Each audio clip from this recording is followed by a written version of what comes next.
It wasn't just buildings that were damaged by yesterday's tornadoes and thunderstorms. The power grid in Tulsa also took a big impact. Fox 23 meteorologist Megan McClellan is taking a look at the number of people without power still this morning. Megan.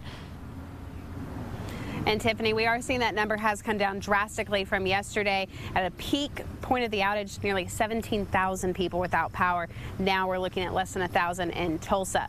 But last half hour, I also told you about some of the damage that we were seeing, and that at drive time, they're actually starting to put up plywood over the windows that were blown out yesterday. Now, Fox 23's Sarah Whaley showed you yesterday and talked with some of the managers at drive time the damage that was here, and now they're starting to work on some of the repairs and putting that up. But the power poles, the electricity, the stoplights, we've shown you that throughout the morning, and we still have some debris scattered across the road here at 46th and Memorial. We have things from car parts to trees still blocking half of the roadway here at 46, and it's not just right here at Memorial. It goes all the way down. We have a blockade there at 46 that they're only letting certain people that work through here. Some of the electric companies come through, and we have another blockade going down where you can see that 18-wheeler turning right now.